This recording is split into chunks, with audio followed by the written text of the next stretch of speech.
Friends. Sometimes, we don't realize the depth of a mother's love until she's gone. We think we understand her struggles, her choices, her silence, until one day, a memory, an object, or a scent reminds us that her story was far bigger than we ever knew. This is the story of Jasmine Caraway, a woman who thought she had it all figured out, until a pair of old, worn shoes changed her life forever.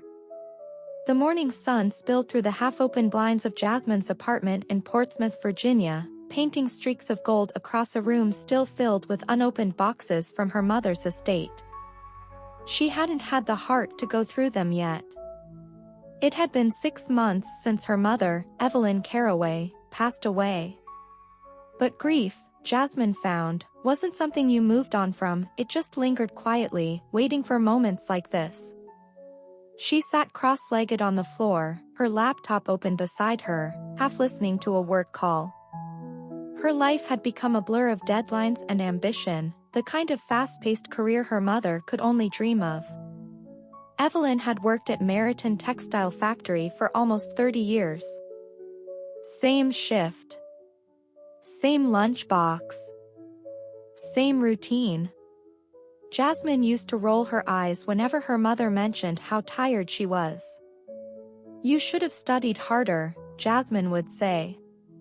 Now, those words echoed like guilt in her mind.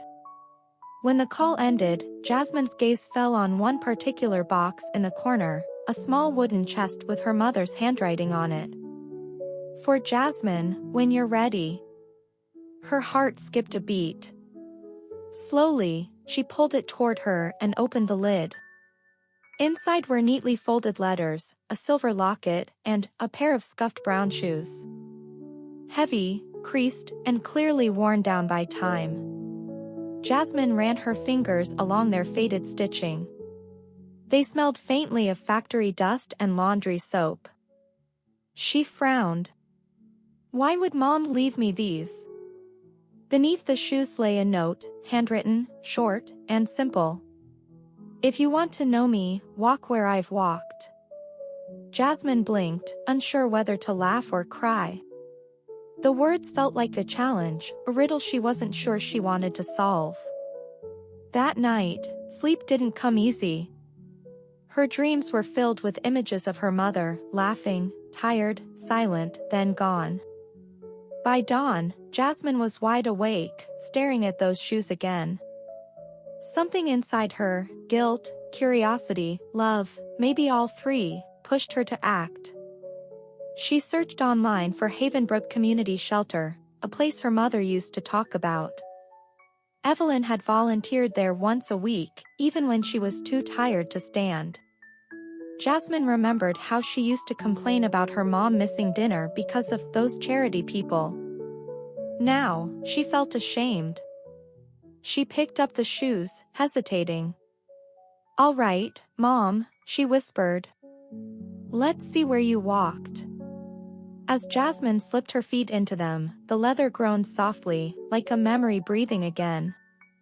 They were slightly too big, yet somehow, they fit just enough to make her feel her mother's presence.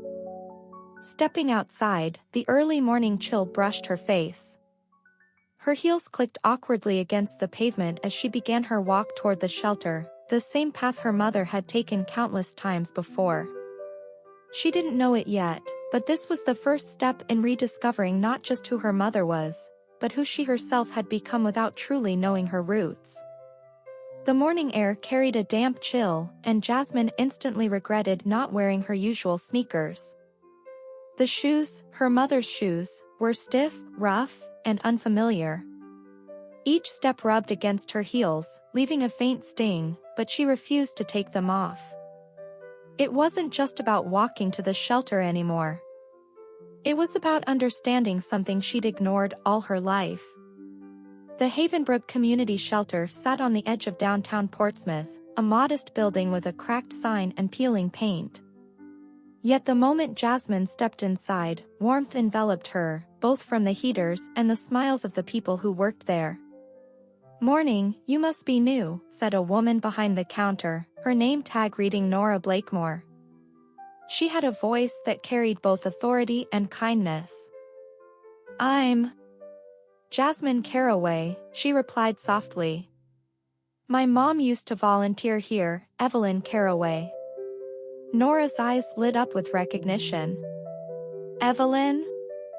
Oh, sweetheart, she was one of our best. Always showed up early, stayed late. Never complained, even when she wasn't feeling well. Jasmine felt a pang in her chest. Her mother had never told her about feeling unwell. She just assumed the fatigue was from work. She talked about you all the time, Nora continued. Said you were going to make something of yourself. She was proud, you know. Real proud. Jasmine forced a smile, blinking back the sudden sting of tears.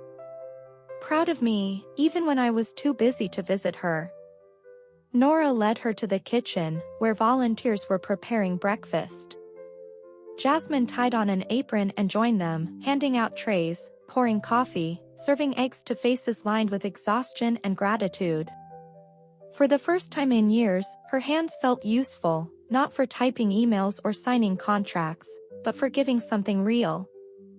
By noon, her feet throbbed. The leather dug into her toes, and the soles felt thin as paper. Every step sent a jolt up her spine.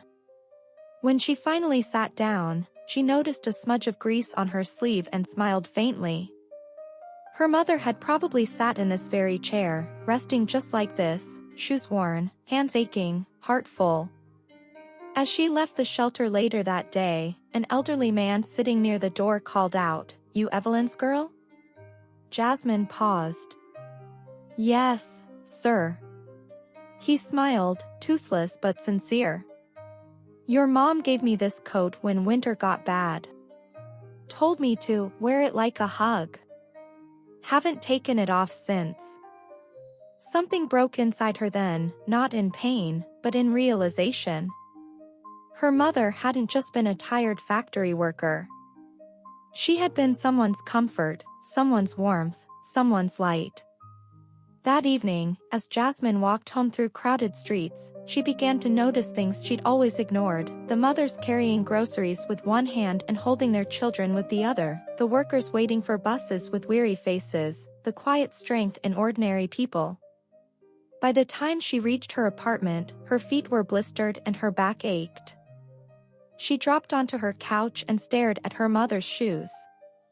For the first time, she whispered, "Mom, I had no idea." And for the first time in her adult life, she cried, not out of regret, but out of love that had finally found its voice. The next morning, sunlight crept through Jasmine's curtains, catching the faint scuffs on the brown shoes resting near her bed. Her feet ached, and she could still feel the sting of blisters where the leather had rubbed her skin raw.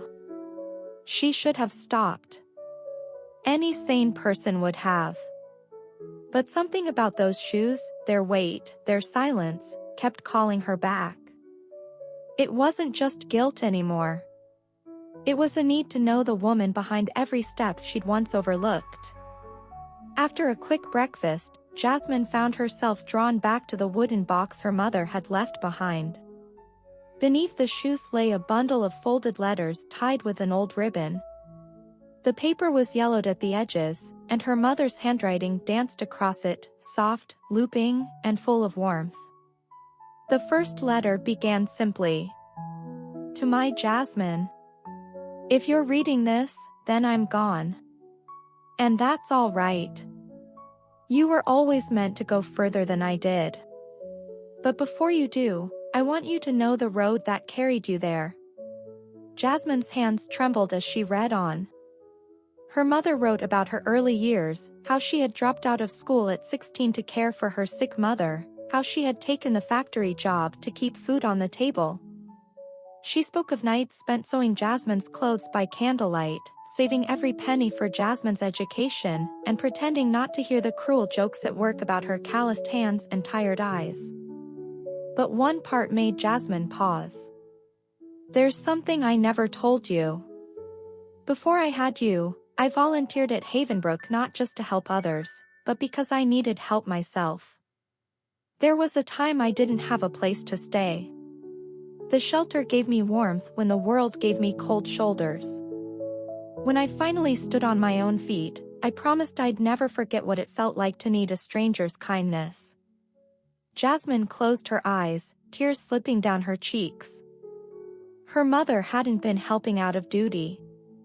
She'd been giving back what once saved her. The next letter revealed more.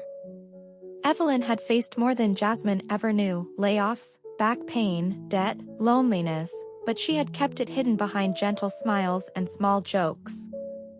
Not because she wanted to seem strong, but because she didn't want her daughter to feel burdened by her struggle. Jasmine whispered softly to herself, "You carried it all alone, didn't you?" Later that day, Jasmine returned to the shelter. This time, she wasn't just there to help. She wanted to listen.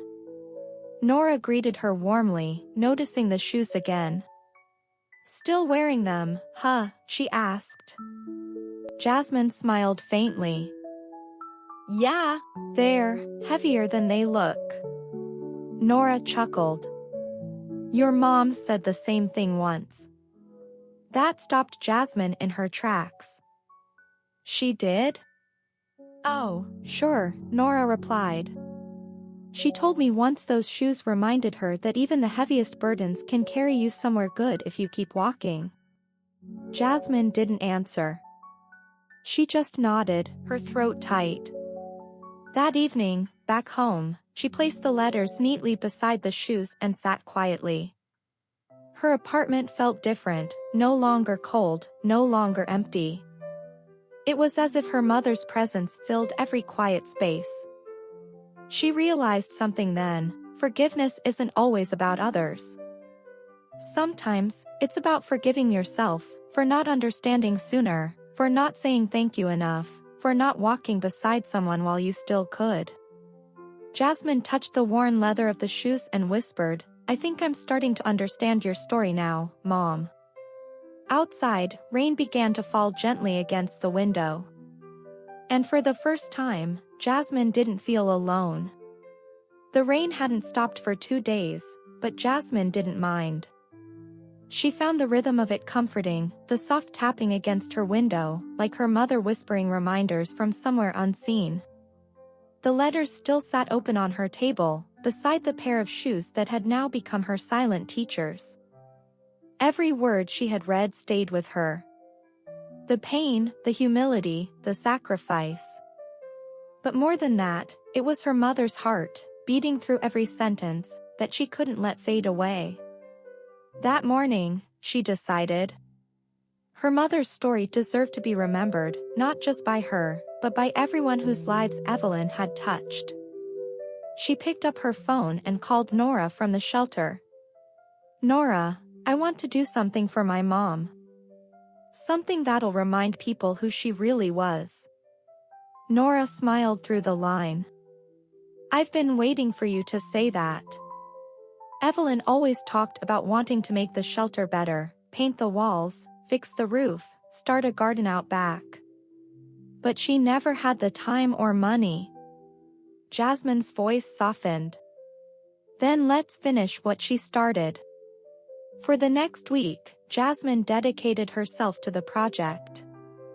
She worked long hours, organizing volunteers, gathering donations, repainting old walls.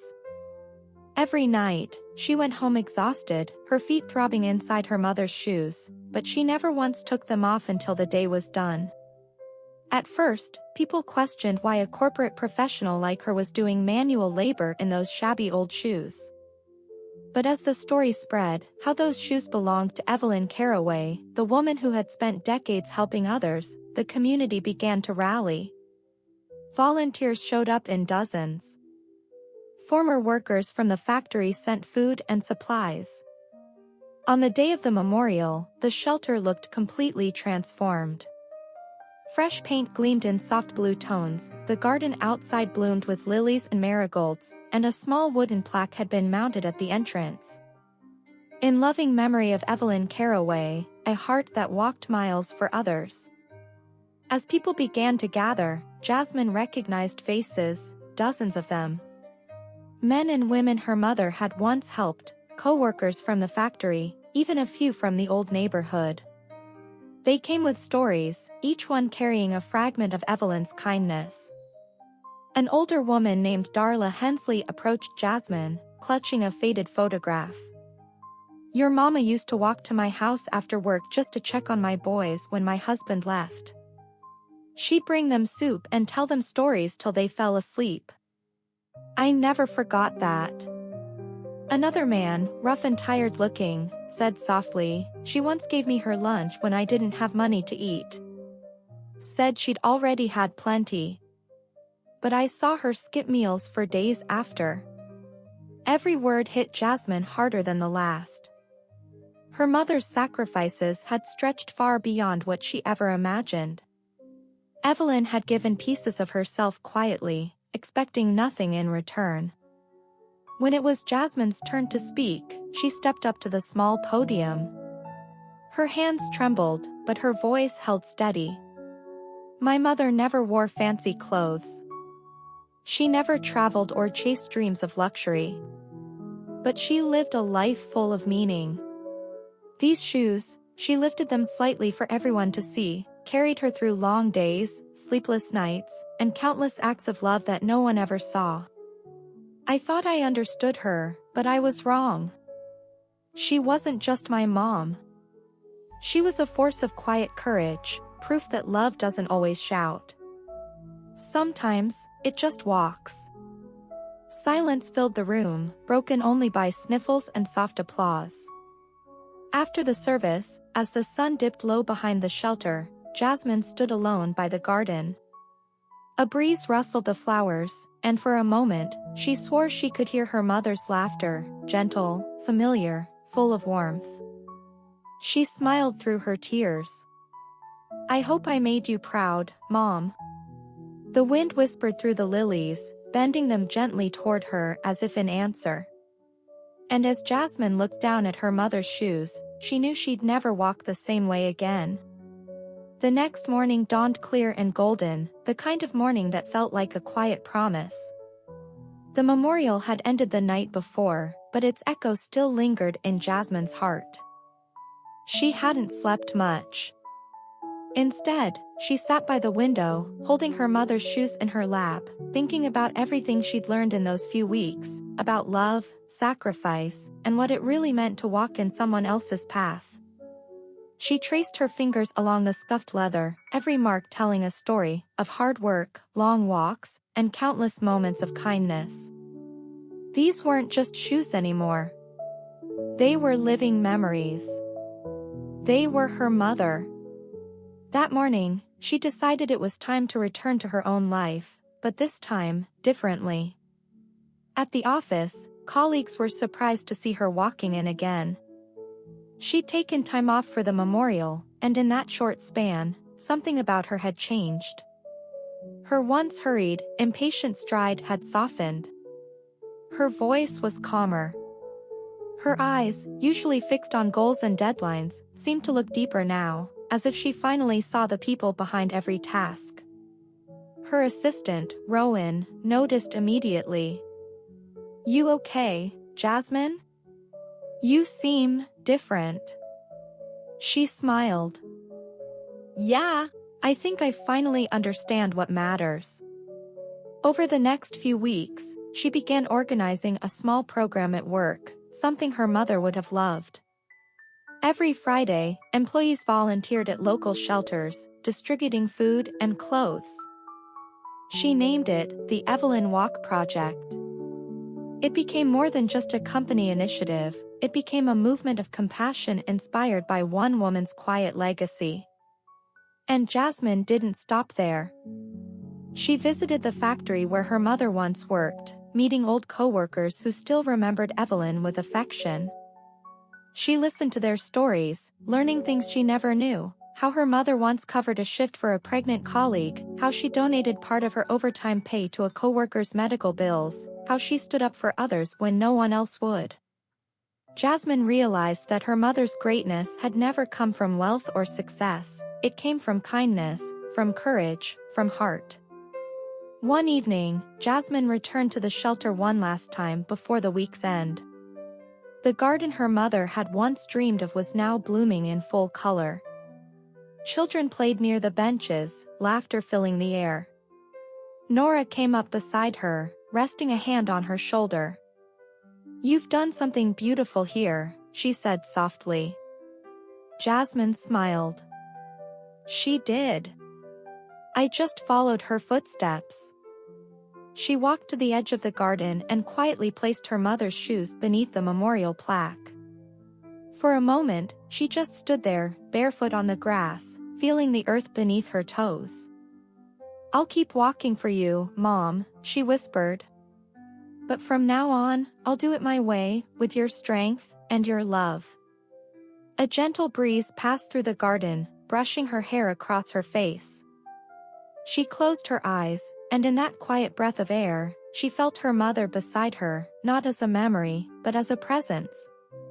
Jasmine smiled through the tears that came easily now, but this time, they weren't from grief. They were from peace. And that's how Jasmine learned the truest meaning of love and sacrifice, not through stories, but through steps. Sometimes, all it takes to understand someone is to walk a little in their shoes, to feel the road they've taken, and to carry their strength forward.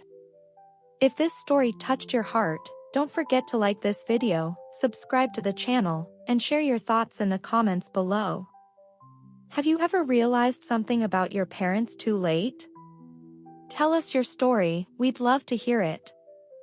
And remember, share this with someone who might need this reminder today. Because sometimes, love doesn't shout.